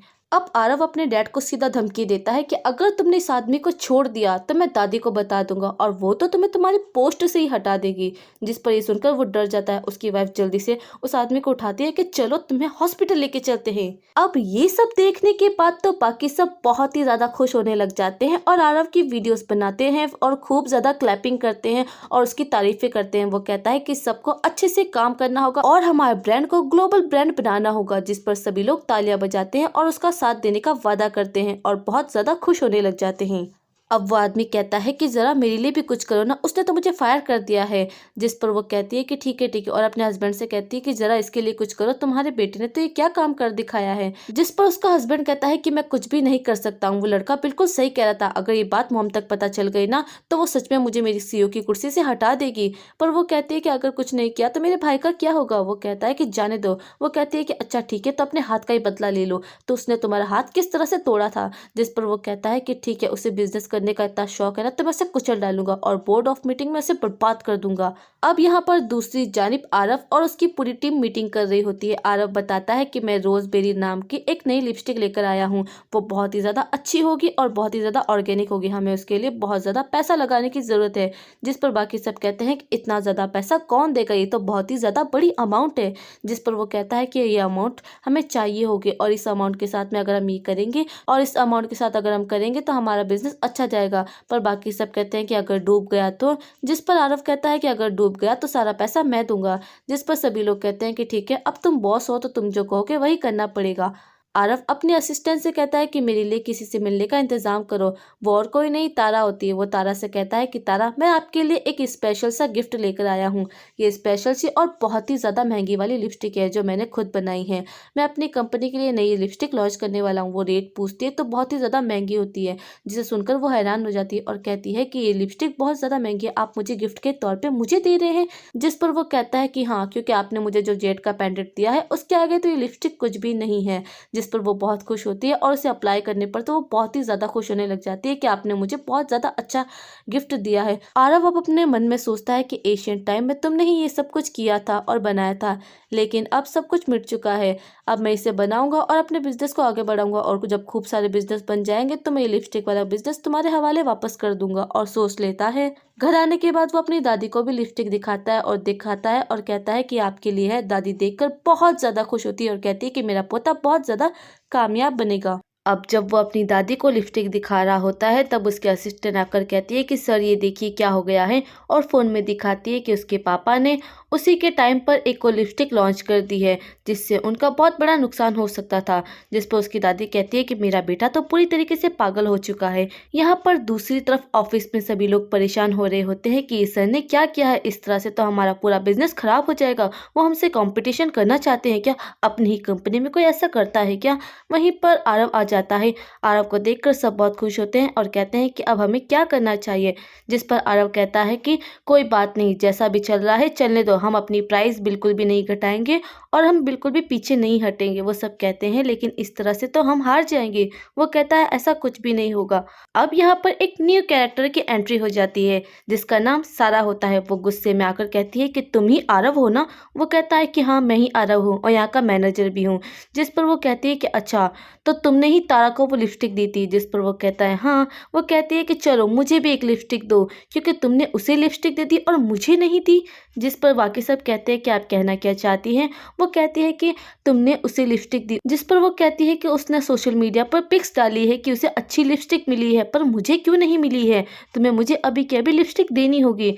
जिस पर आरव कहता है कि कल सुबह हमारा न्यू लॉन्च हो रहा है, अगर आप वहां से आके खरीदेगी और हमारे बारे में कुछ अच्छे अच्छे शब्द कहेगी ना, तो मैं आपको हर साल जैसे ही फर्स्ट लॉन्च नई लिपस्टिक होगी मैं आपको पहले दूंगा। जिस पर ये सुनने के बाद तो वो बहुत खुश हो जाती है और कहती है कि ठीक है, अगर तुम ये डील रखते हो तो मैं ज़रूर तुम्हारे बारे में अच्छी अच्छी बातें कहूँगी। और हाँ, सबसे पहले मुझे मिलना चाहिए, तारा को नहीं देना है। और ये कहकर वो वहाँ से चली जाती है।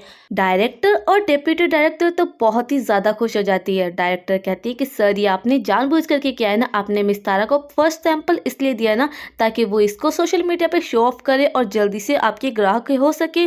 जिस पर वो कहता है कि हाँ इसी वजह से मैंने किया है। जिस पर बाकी सब खुश होकर कहते हैं कि आपने तो बहुत ज़्यादा अच्छा मूव खेला है, इस तरह से तो हमारी सेल अच्छी हो जाएगी। और सभी लोग उसके लिए क्लैप करने लग जाते हैं।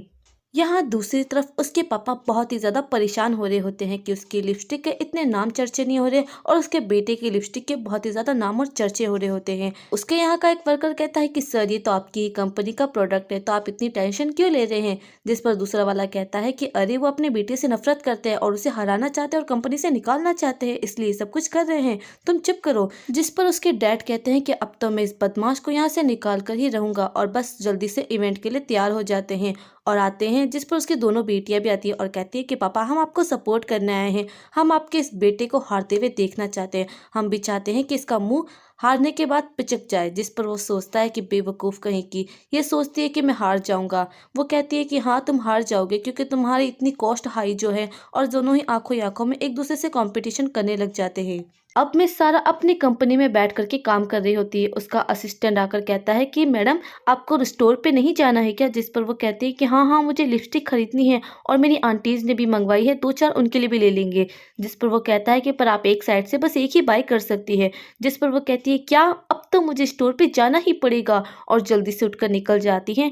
जब वो स्टोर पे आती हैं, चिंकी और मिंकी तो बहुत ही ज़्यादा खुश हो जाती है कि मिस सारा आई है, पर मिस सारा तो डायरेक्ट आरव की तरफ मुड़ जाती है और कहती है कि आरव ऐसे बिजनेस करते हैं क्या। वो सोचती है कि लगता है आरव को डांटने आई है, पर वो कहती है कि अरे मुझे यहाँ तक बुलाया क्यों, कुछ तो इंतजाम करना था ना। और कहती है कि चलो जल्दी से मेरे 3 लिपस्टिक निकाल दो, और बहुत सारा पेमेंट कर देती है। चिंकी मिंकी भाग कर आती है और आकर कहती है कि तुम इसके पास से शॉपिंग मत करो, हमारी लिपस्टिक सस्ती है, हमारे पास से लो। पर वो उसकी बातें सुनती ही नहीं है और आरव से प्यार से बातें करते हुए कहती है कि तुम कितने प्यारे हो और कितने अच्छे बिजनेसमैन हो, तुम्हारी बहनें मुझे कभी भी पटा नहीं पाएगी और कभी इंप्रेस नहीं कर पाएगी। जिस पर वो दोनों मुंह बना लेती हैं। अब मिस तारा भी आ जाती है, जिसे देखकर वो कहती है कि अरे मिस तारा तुम आ गई हो, देखो मुझे भी तुम्हारी तरह लिपस्टिक मिल चुकी है। जिस पर वो कहती है कि मुझे तो आरव ने खुद दी है। जिस पर वो कहती है कि अच्छा अच्छा इतना बनो मत, वैसे भी आरव ने मुझसे वादा किया है कि वो हर साल की फर्स्ट लॉन्च हुई लिपस्टिक पहले मुझे देगा, इसलिए मैं तो बहुत ज़्यादा खुश हूँ। ये सुनने के बाद तो बाकी सब जल भुन जाते हैं। उसके पापा कहते हैं कि इसकी सेल इतनी अच्छी कैसे हो गई है, हमारी सेल क्यों नहीं हो रही है। अब इसके बाद में उनकी सेल की तरफ बहुत ही सारे लोग आने लग जाते हैं और सारे के सारे लोग आरव के स्टोर की तरफ मुड़ जाते हैं और लिपस्टिक खरीदने लग जाते हैं। वो कहते हैं कि हम तो इतनी अच्छी और इतनी सस्ती बेच रहे हैं, फिर भी हमारी तरफ कोई नहीं आ रहा, और इतनी महंगी बेच रहा है उसके बावजूद भी सब इसी की तरफ क्यों आ रहे हैं। अब उसके डैड का असिस्टेंट उसे बताता है कि सर इनका प्रोडक्ट तो आउट ऑफ स्टॉक हो चुका है और हमारा तो अभी भी बाकी है। जिस पर वो गुस्सा होकर कहता है कि हमने इतना पैसा खर्च किया है, एडवर्टाइजमेंट लगवाया है, और फिर भी हमारा कोई प्रोडक्ट अच्छे से बिका नहीं है, ऐसा कैसे हो सकता है। और बेहोश हो जाता है। सभी लोग कहते हैं कि अरे ये तो बेहोश हो चुके हैं। अब इसके बाद में आरव अपनी दादी के पास जाता है और जाकर उन्हें ग्रीट करता है, जिस पर दादी बहुत खुश होती है। वो बताता है कि दादी, मैंने 1 बिलियन से भी ज़्यादा की सेल की है, जिस पर दादी सुनकर बहुत ही ज़्यादा खुश होती है और कहती है कि वाह मेरे पोते, तुमने कर ही दिखाया है। अब उसके मॉम और डैड दोनों ही अंदर आते हैं। उसके डैड की तो तबीयत बहुत ही ख़राब हो रही होती है। उसकी दादी पूछती है कि तुम ज़रा मुझे बताओ कि तुमने कितने की सेल की है, जिस पर वो कहता है कि मॉम मेरी सेल अच्छी नहीं हुई है, मैं धीरे धीरे करके बेच दूंगा। जिस पर वो कहती है कि सेल अच्छी नहीं हुई है, तुम्हारा बेटा 6 साल का है और उसने बिलियन की सेल की है और तुमने तुमने अभी तक सेल नहीं कर पाई है। जिस पर उसकी वाइफ कहती है कि सारी की सारी गलती आरव की है, उसे क्या जरूरत थी अपने पापा से कंपटीशन करने की। जिस पर आरव कहता है कि मैं तो अपना काम कर रहा था, बीच में तो पापा आए थे ना कंपटीशन करने के लिए। उन्होंने उस दिन प्रोडक्ट क्यों लॉन्च किया जिस दिन मेरा प्रोडक्ट लॉन्च हो रहा था, बड़े बड़े सेलिब्रिटी आए थे, सब आए थे। उसकी मॉम उसके सामने गुस्सा करती है कि तुम्हारी हिम्मत कैसे हुई मेरे सामने ऐसा कुछ बोलने की। जिस पर दादी कहती है कि चुप करो, सारी की सारी गलती तुम दोनों की है और ऊपर से तुम लोग मेरे पोते को सुना रहे हो, चुपचाप बैठ जाओ। और अपने बेटे से कहती है कि तुम अभी इसी वक्त सीईओ की पोजीशन से रिजाइन करोगे, मैं तुम्हें 3 दिन का वक्त दे रही हूँ, तुम अपनी पोजीशन छोड़ दो। जिस पर वो कहता है कि मॉम आप कैसी बातें कर रही है, मैं पोजीशन कैसे छोड़ सकता हूँ, मैं आपका इकलौता बेटा हूँ। जिस पर वो कहती है कि तुम किसी लायक नहीं हो, हर बार मेरे पैसे खत्म कर देते हो, अपनी कंपनी बर्बाद करते हो। मैंने कितने मान प्यार से तुम्हें कंपनी दी थी, बर्बाद करने के लिए नहीं दी थी। जिस पर वो कहता है कि मॉम मेरी बात तो सुनो। जॉली को भी इस बार मौका मिल ही जाता है और कहता है कि दादी दादी, इस लड़की के पास तो इसकी टीम थी और अच्छा फॉर्मूला था, इसलिए इसने कर दिखाया है। अगर मेरे पास भी होता ये सब कुछ तो मैं भी बिलियन की सेल करके दिखाता। जिस पर आरव मुंह तोड़ जवाब देता हुए कहता है कि वो फॉर्मूला मेरे नाम का है और उसकी कीमत 5 बिलियन है। अगर तुम्हारे पास इतने पैसे हो तो लेके आ जाओ, मैं तुम्हें वो फॉर्मूला देने के बारे में ज़रूर सोचूंगा। जिस पर वो चुप ही हो जाता है और कुछ कह ही नहीं पाता है। दादी कहती है कि सुन लिया ना तुमने, तुम लोग कुछ भी नहीं कर सकते हो। और अपने बेटे से कहती है कि चुपचाप ये पोजीशन छोड़ दो, सीईओ की पोजीशन अब से मैं आरव को दूंगी क्योंकि वही इस लायक है, तुम इस लायक बिल्कुल भी नहीं हो। उसका बेटा नील डाउन होकर कहता है कि मॉम मैं आपके आगे भीख मांगता हूँ, प्लीज़ प्लीज़ मुझे सीईओ की पोजीशन से मत हटाइए। जिस पर उसकी मॉम कहती है कि मैं तुम्हें आखिरी वार्निंग दे रही हूँ, चुपचाप ये पोस्ट खाली कर दो, अब तुम्हारी पोस्ट पे आरव आएगा और अपना सामान जल्दी से जल्दी वहाँ से हटा लो। और ये कहकर वो आरव को लेकर के वहाँ से अपने साथ चली जाती है। अब उन लोगों के जाने के बाद में जॉली अपने पापा से कहता है कि आपको सीईओ की पोस्ट से हटा दिया गया है। दादी आपको कुछ समझती नहीं है, सब कुछ तो वो आरव को समझती है। इसका मतलब ये है कि आगे जाके इस घर का हेड मैं नहीं बनूंगा, दादी उसे ही बनाएगी। अब मेरा क्या होगा। जिस पर वो उठते हैं और हंसते हंसते कहते हैं कि तुम चिंता मत करो, मैं इन लोगों का खेल खत्म कर दूंगा और आगे जाके तुम ही यहाँ के उत्तराधिकारी बनोगे और सब कुछ तुम ही संभालोगे। जिस पर वो कहता है ठीक है। अब इसके बाद में दादी और आरव दोनों ही कार में बैठ करके जा रहे होते हैं। दादी कहती है कि मैं तुम्हें अपने 50% शेयर तुम्हें दे दूंगी, सारे के सारे शेयर तुम्हारे नाम ट्रांसफर कर दूंगी क्योंकि तुम मेरे बहुत ज़्यादा अच्छे पोते हो और तुम इस लायक भी हो कि मैं तुम्हें कुछ दूँ।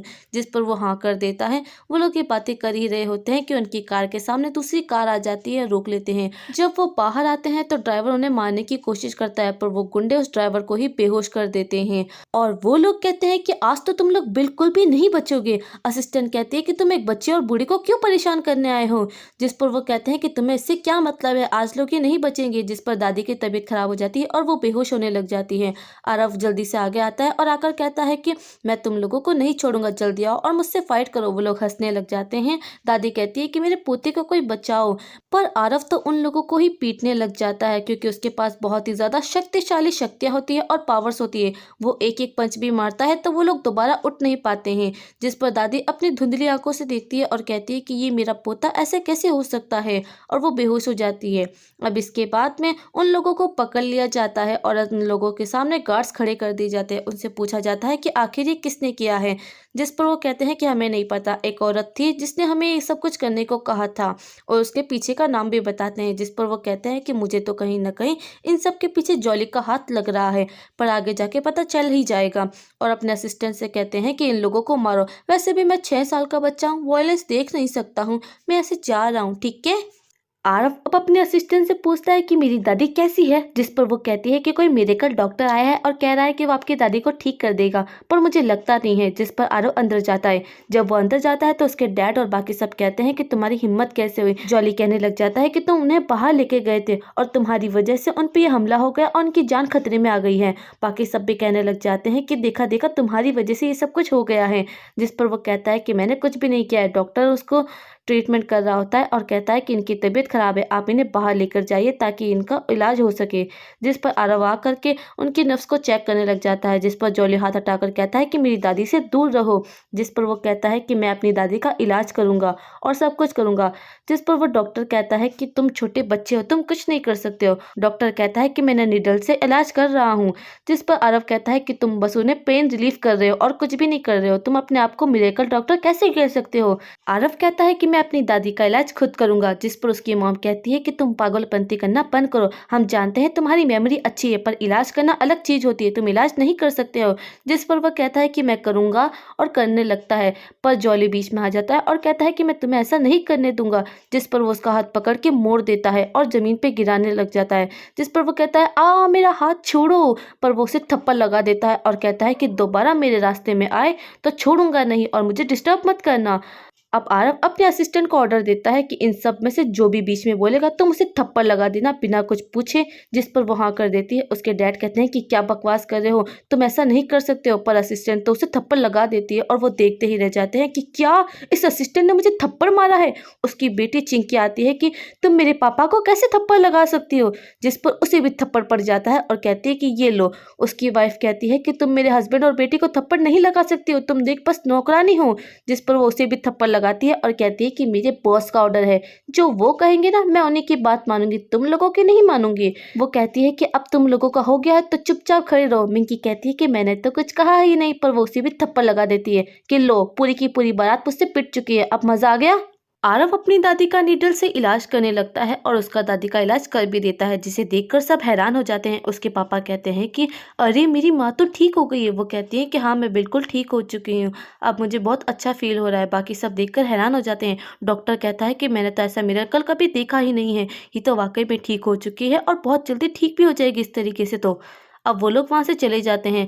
जिस पर उसकी मॉम कहती है कि जॉली को यहीं पर रख लो अपने पास में, प्लीज़ आपका ख्याल रखेगा, पर वो उसे वहाँ से भगा देती है। जब वो लोग रूम से बाहर आ जाते हैं तो उसके डैड अपने असिस्टेंट से कहते हैं कि जरा मॉम पे और इस आरव के बच्चे पे नज़र रखो, पता तो चले ये लोग क्या कर रहे हैं और क्या नहीं कर रहे हैं, मुझे हर मूव का पता लगाना होगा इनका। अंदर आरव और उसकी दादी बैठी हुई होती है। दादी पूछती है कि तुम असल में कौन हो आरव। जिस पर वो कहती है कि क्या कहना चाहती है आप। उसकी दादी कहती है कि तुम पढ़ाई में भी अच्छे हो, बिजनेस में भी अच्छे हो, इनफैक्ट तुम एटिकेट्स में भी अच्छे हो और तुम मेडिसिन भी जानते हो। अब तो तुमने एक पावर भी यूज़ की है, जो पावर सिर्फ मेरे पापा और मेरे दादाजी यूज़ किया करते थे। इन पावर्स का इस्तेमाल मेरे पापा, मेरी दादा और उनकी पीढ़ियाँ किया करती थी। अफसोस की बात यह है कि आज के टाइम में कोई कर ही नहीं पाता, सब भूल चुके हैं, लेकिन तुम कर पा रहे हो। मुझे बताओ तुम बुक्स पढ़ रहे हो या क्या कर रहे हो। पर वो कुछ कह ही नहीं पाता। जिस पर दादी कहती है कोई बात नहीं, अगर तुम मुझे नहीं बताना चाहते हो तो चलो मैं तुम्हें एक जगह लेके जाती हूँ।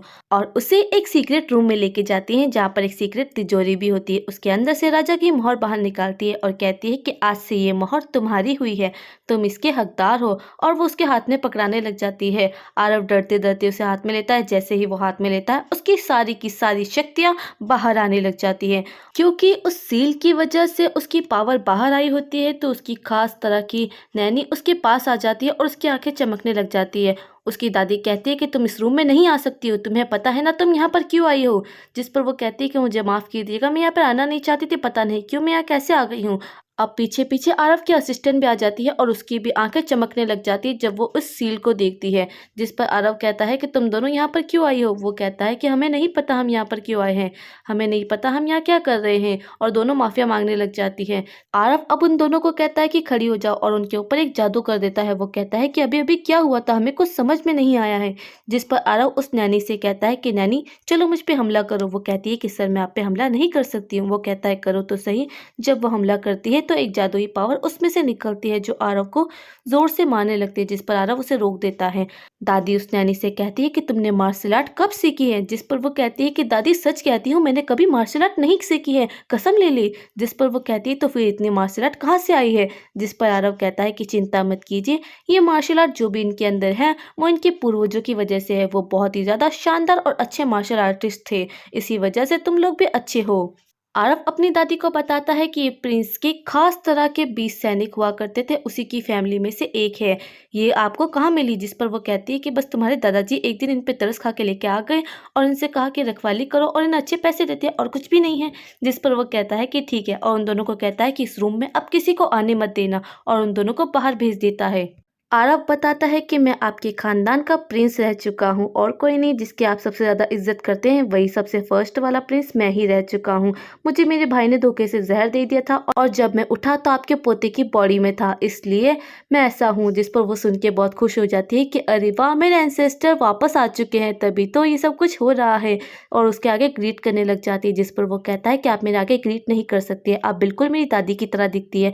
जैसे ही मैं इस बॉडी में आया और आपसे मिला, आपको अपनी दादी मान लिया था, इसलिए आप मेरी दादी ही रहेगी, आप मेरे आगे कभी झुक नहीं सकती है। और ये भी कहता है कि दादी प्लीज़ इस बात को सीक्रेट रखिएगा, वरना हमारे पीछे बहुत सारे लोग पड़ सकते हैं। जिस पर वो कहती है कि हाँ हाँ ठीक है ठीक है, और अब तो ये सील तुम्हारी हुई, क्योंकि तुम राजा रह चुके हो तो ये सील तो पक्का तुम्हारी ही हुई है। अब दूसरी तरफ उसके डैड को असिस्टेंट आके बताता है कि आपकी मॉम सीक्रेट रूम की तरफ गई है, जिस पर वो सुनकर हैरान हो जाते हैं।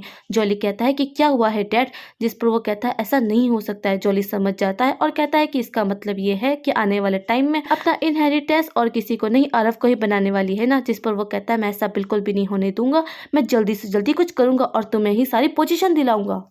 आरव अब अपनी स्टडी टेबल पे बैठा हुआ होता है। उसके असिस्टेंट उसके पास आकर कहती है कि सर, आपको जो भी जॉली पे शक था ना, वो बिल्कुल सही था।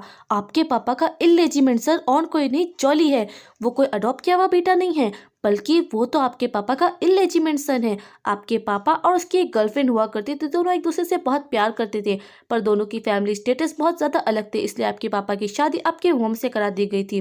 पर बाद में वो दोनों मिलते रहे और उनका एक बेटा हो गया था, वो और कोई नहीं जॉली था। अब उसकी वाइफ तो मर चुकी है और उसे अडॉप्टेड कह करके तुम्हारे पापा उसे घर पे लेके आ चुके हैं, और वो और कोई नहीं इलेजिमेंट बेटे को सब कुछ देना चाहते हैं। जिस पर आरव कहता है कि मुझे समझ आ रहा है ये सब कुछ क्या हो रहा है, और उसकी मॉम को जाके ढूंढो, मुझे लगता है कि वो मरी नहीं है, वो बस फेक डेथ का दिखावा कर रही है। जिस पर वो कहते हैं कि लगता है ये दाल में कुछ ज्यादा ही काला है। आरव अपने असिस्टेंट से कहता है कि आज तो दादी का बर्थडे है, किसी भी हाल पे टाइम पे पहुंचना होगा और सारा काम करना होगा, कुछ भी हो जाए हम नहीं हार सकते हैं और सारी चीजों का पता लगाएंगे। जब वो लोग बाहर जा रहे होते हैं तो ड्राइवर खड़ा होता है। वो कहता है कि आपकी दादी ने मुझे कहा है कि मैं आपको लेकर के आऊं। जिस पर असिस्टेंट कहती है कि हमें ध्यान से रहना होगा, हो सकता है ये दुश्मन हो। जिस पर आरव कहता है कि चिंता मत करो, मेरे पास बहुत सारी स्किल है, ये मेरा कुछ नहीं बिगाड़ पाएगा। जब कार लेके जा रहा होता है तो ड्राइवर अचानक से गाड़ी रोक देता है और अपने मुंह पे मास्क पहन करके वो कार को लॉक कर देता है और पूरी कार में धुआं ही धुआं कर देता है। उस धुएं की वजह से वो लोग वहीं पर ही बेहोश हो जाते हैं। अब इसके बाद में उसके डैड बहुत खुश होते हुए अपनी मॉम को दिखाते हैं वीडियो और कहते हैं कि देखो मैंने तुम्हारे पोते को किडनैप कर लिया है। जिस पर दादी गुस्सा करती है और कहती है कि तुम अपने ही बेटे को कैसे किडनैप कर सकते हो, तुम इतने बुरे कैसे हो सकते हो।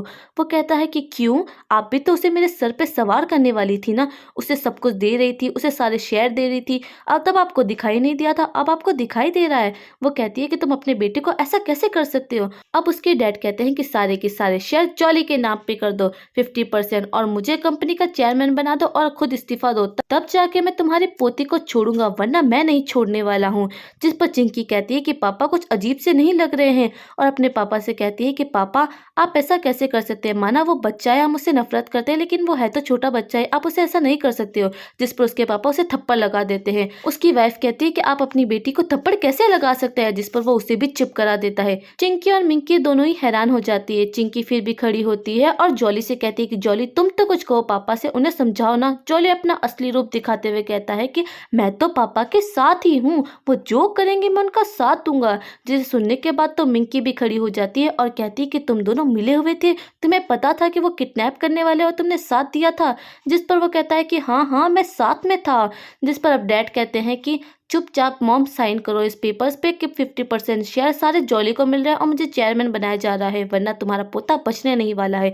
यहाँ दूसरी तरफ आरव को होश आ जाता है और वो देखता है कि उसे बांधा गया है, तो वो अपनी पावर से खुद को खुला लेता है और अपने असिस्टेंट को भी उठाकर कहता है कि खड़ी हो जाओ। दादी अपने पोते की हालत से बहुत ही ज़्यादा परेशान हो जाती है और कहती है कि ठीक है, मैं साइन करने को तैयार हूँ, और साइन कर देती है। जब वो साइन करती है तो चिंकी मिंकी कहती है कि लगता है सारे के सारे शेयर जॉली के पास चले गए, ये तो बहुत ही ज़्यादा बुरा हो गया है।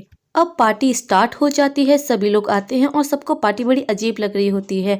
उसके पापा अपनी मम से कहते हैं कि आप चुपचाप सबके सामने बता दीजिए कि मेरे बेटे को ही सारा शेयर दिया जा रहा है, वरना आपके पोते की जान नहीं बचेगी। जिस पर वो कहने लग जाती है कि मैं अपनी कंपनी के 50% शेयर जॉली के नाम कर रही हूँ और अपनी कंपनी का चेयरमैन अपने बेटे को बना रही हूँ और खुद इस्तीफा दे रही हूँ। जिस पर ये सुनकर सब लोग बहुत बुरी तरीके से हैरान रह जाते हैं कि ऐसा कैसे हो सकता है, ये तो हो ही नहीं सकता, ये इतना बुरा डिसीजन कैसे ले सकती है, कहीं ये पागल तो नहीं हो गई है, वगैरह वगैरह। अब वहां पर आरव आ जाता है और आकर कहता है कि मुझे नहीं लगता है कि तुम चेयरमैन बनने के जरा भी लायक हो। जिस पर वो कहता है कि तुम यहाँ पर कैसे आए हो। वो कहता है कि अरे मेरी दादी माँ का बर्थडे था, मैं क्यों नहीं आऊँगा। वो आ जाता है, जिस पर वो कहता है कि तुम्हारे आने या ना आने से कोई फर्क नहीं पड़ता है, सारे शेयर हमारे नाम हो चुके हैं, उल्टा हो सके तो अपने शेयर भी हमें दे दो, तुम्हारे लिए यही फायदे में रहेगा। आरव अपने पास की सील निकाल करके दिखाता है कि भले ही तुम चेयरमैन बन गए हो, पर कंपनी का और हर घर का सब चीज का हेड तो मैं ही रहूंगा। जिस पर उसके डैड अपनी मॉम पे गुस्सा करते हुए कहते हैं कि तुम इसे हेड कैसे बना सकती हो, ये बस 6 साल का है, मैं तुम्हारा बेटा हूँ, तुमने मुझे तक हेड नहीं बनाया। जिस पर वो सबके सामने दादी कहती है कि तुमने जब मेरा और मेरे पोते का किडनैप करवाया था ना, मैंने तभी तुम्हें अपने बेटे की तरह देखना बंद कर दिया था। बाकी सब कहते हैं कि कितना घटिया इंसान है ना, अपनी ही माँ और अपने बेटे का किडनैप करवाया है इसने, इतना बुरा इंसान है। वो कहता है कि हमारी फैमिली मैटर में बीच में मत बोलो। अब दादी की तबीयत खराब होने लग जाती है और उनके मुंह से ब्लड आने लग जाता है और सब कहते हैं कि अरे अरे देखो, इसने अपनी माँ को जहर दे दिया है। चिंकी कहती है कि पापा आपने दादी को जहर दे दिया है, आप ऐसा कैसे कर सकते हैं। जिस पर वो चिंकी को फिर से थप्पड़ लगा देते हैं और कहते हैं कि तुम अपना मुंह बंद ही रखा करो। जॉली अपने भाई से कहता है कि तुम अपने शेयर और ये सील हमें दे दो, वरना दादी के लिए जो एंटीडोट है वो हम तुम्हें नहीं देंगे। जिस पर वो कहता है कि ठीक है, मैं तुम्हें देने को तैयार हूँ, पर एंटीडोट देना मत भूलना। जिस पर वो पेपर्स पे साइन कर देते हैं और अपने 9% शेयर भी जॉली के नाम कर देते हैं। जिस पर वो जल्दी जल्दी उसके पापा साइन करके अब जॉली को पकड़ा देते हैं कि देखो बेटा, तुम्हें और शेयर मिल गए हैं, तुम्हारे पास बहुत सारे शेयर हो चुके हैं, तुम कितने ज्यादा पावरफुल हो चुके हो। आरव कहता है कि अब एंटीडोट दो। जिस पर उसके डैड कहते हैं कि कोई एंटीडोट है ही नहीं, हमने तुम्हें बेवकूफ बनाया और तुम बन भी गए। जिस पर उसकी बेटी को फिर से बहुत गुस्सा आता है। चिंकी कहती है कि आप लोग ऐसा कैसे कर सकते हो, दादी को मार देना चाहते हो क्या, तुम कितने बुरे हो। उसका बाप फिर से उसे थप्पड़ लगा देता है कि तुम बीच में मत बोला करो, कितनी दफा कहा है तुम्हें। जिस पर उसकी मॉम फिर से बहुत खुश हो रही होती है कि अरे वाह, मेरा बेटा तो जीत चुका है। पर चिंकी कहती है कि भले ही ये जीत रहे हो, पर मुझे अच्छा नहीं लग रहा है। मिंकी फटाफट से भाग कर आती है अपने भाई के पास में और कहते हैं कि देखो, तुम तो अच्छे अच्छे इतने सारे शेयर आ चुके हैं, तुम सबसे ज्यादा शेयर पा चुके हो, क्या इसमें से थोड़ा सा हिस्सा मुझे भी मिलेगा। जिस पर वो उसे थप्पड़ मार देता है। जॉली अब अपनी बहन को थप्पड़ मार के कहता है कि सपने में ही, और हो सके तो अपने शेयर भी मुझे दे दो। जिस पर उसकी मॉम आकर कहती है कि ऐसा नहीं हो सकता है, हमने तुम्हें इतने सारे शेयर दिलाने का वादा किया था, वो हो चुका है। और अपने हस्बैंड से कहती है कि आप अपनी बेटियों के शेयर क्यों ले रहे हो। जिस पर उसका हस्बैंड अपनी वाइफ को थप्पड़ मार करके कहता है कि जो मेरा बेटा कह रहा है वही तुम लोग करो। चिंकी कहती है कि पापा आप तो हमेशा मुझसे प्यार किया करते थे, आप ऐसे कैसे हो चुके हो। जिस पर बाकी सब भी कहते हैं कि ये आदमी अपने अडॉप्ट किए हुए बच्चे को सब कुछ देना चाहता है और अपने असली माँ बाप बच्चों से सब कुछ छीनना चाहता है। जिस पर आरव कहता है कि ये कोई अडॉप्ट किया हुआ बच्चा नहीं है, बल्कि इनका इलेजिमेंट सन है। जिस पर उसकी वाइफ कहती है कि तुम झूठ बोल रहे हो, ऐसा कुछ हो ही नहीं सकता है। पर वो प्रूफ दिखा देता है, डीएनए टेस्ट की रिपोर्ट, जिसे देखकर वो हैरान हो जाती है और अपने हस्बैंड से पूछती है कि ऐसा नहीं हो सकता है, ऐसा बिल्कुल भी नहीं हो सकता है। अब वो अपने हस्बैंड के पास जाती है और बार बार सवाल पूछती है, पर वो उसका हाथ झटक देता है। वो अपने बेटी जॉली के पास जाती है और कहती है कि बेटा कह दो कि ये झूठ है, मैं तुम्हारी खुशी में हमेशा खुश रहती हूँ। जिस पर वो अपनी मॉम को पुश कर देता है और जमीन पर गिरा देता है। चिंकी कहती है कि तुम ऐसा कैसे कर सकते हो, वो हमारी मॉम है, हमें पाल पोस के बड़ा किया, हमसे प्यार किया है। जिस पर वो कहता है कि कैसी मॉम, काहे की मॉम। उसके डैड कहते हैं कि आरव तुम तो बहुत ही ज्यादा होशियार हो, इतनी छोटी उम्र में भी तुमने सारी इन्वेस्टिगेशन करके निकलवा ही लिया कि वो मेरा बेटा है या क्या है। मैंने तुम्हें कम आका था, लेकिन अब कोई फायदा नहीं है छुपाने का। और अपनी गर्लफ्रेंड को बुला लेता है और कहता है कि ये औरत मेरी गर्लफ्रेंड है। जिसे देख करके उसकी मॉम हैरान रह जाती है। अब उसकी गर्लफ्रेंड उसकी मॉम के सामने देख करके कहती है कि तुमने 10 साल पहले मुझे मारने की कोशिश की थी, तुम्हारी वजह से मैं और मेरा बेटा मारा जाता, लेकिन अच्छा हुआ हमने नाटक किया था और बच गए थे। तुम्हारी वजह से तो हम उस दिन मारे ही जाते। किसने सोचा होगा कि जिसे तुम मारना चाहती हो उसी के बेटे को 10 साल तक पाल पोस के बड़ा करोगे। जिस पर उसकी मॉम यकीन नहीं करती है और कहती है कि ऐसा नहीं हो सकता है। उसकी मॉम बार बार अपने हस्बैंड की मिन्नतें करने लग जाती है कि प्लीज़ ऐसा मत करो, ऐसा नहीं कर सकते हो तुम हमारे साथ, पर वो उसे झटक करके नीचे गिरा देता है। उसकी बेटी उसे गले लगाकर कहती है कि मॉम बस शांत हो जाइए, बस शांत हो जाइए। जिस पर जॉली कहता है कि तुम मेरी मॉम बिल्कुल भी नहीं हो, तुम्हारी वजह से तो हम मरने वाले थे, अच्छा ही हुआ तुम्हारे साथ ये सब कुछ हुआ है। उसके डैड भी कड़ा खुलासा करते हुए कहते हैं कि तुम्हारी इन बेटियों को देख देख के मुझे हमेशा नफरत होती थी, पर हमेशा लवी डवी डैड बनने का नाटक करता रहता था। ये सुनने के बाद तो चिंकी कहती है कि पापा आप हमसे कभी प्यार नहीं करते थे, आपने हमेशा नाटक ही किया है। जिस पर वो कहता है कि हाँ। उसकी वाइफ कहती है तुम ऐसा कैसे कह सकते हो, अगर तुम्हें मुझसे नफरत है तो मुझसे करो ना, मेरे बच्चों से नफरत क्यों कर रहे हो। जिस पर वो कहता है क्योंकि इन तीनों के अंदर तुम्हारा खून है और जहाँ तुम्हारा खून शामिल हो वहाँ तो मैं किसी से प्यार कर ही नहीं सकता, ये तीनों मरने चाहिए। उसके डैड बहुत ही ज़्यादा खुश होते हुए अपनी गर्लफ्रेंड और उसके बेटे के पास जाकर कहते हैं कि चलो अब हम लोग एक साथ हो गए हैं और सब कुछ मज़े करेंगे। जिस पर जॉली उसके डैड को किक करता है और कहता है कि तुम्हें किसने कहा है कि तुम्हें कुछ भी मिलेगा, तुमने तो सब कुछ मेरे नाम कर दिया है, अब तुम्हें कुछ भी नहीं मिलेगा। उसके डैड को गुस्सा आता है और कहता है कि मैंने ये सब कुछ तुम्हारे लिए किया है। जिस पर वो कहता है कि हाँ किया तो क्यों, क्या हो गया। उसकी गर्लफ्रेंड कहती है कि तुमने इस औरत से शादी करने के लिए मुझे छोड़ दिया था ना, अब तुम्हें सजा मिलेगी। सारे शहर हमारे नाम हो चुके हैं, मैं और मेरा बेटा अब ऐश करेंगे और तुम इन लोगों के साथ में सड़ोगे। जॉली आरव को चिढ़ाते हुए कहता है कि देखा मुझसे पंगा लेने का अंजाम, अब मैं बिजनेस भी करूंगा और खूब अमीर भी हो जाऊंगा और तुम बर्बाद हो जाओगे। जिस पर वो कहता है कि ठीक है देखते हैं। दादी कहती है कि इससे वो सील छीन लो। जिस पर आरव कहता है कि हमें छीनने की कोई जरूरत नहीं है, मैं इसे बर्बाद ही कर देता हूँ। जिस पर जॉली हंसते हुए कहता है कि तुमने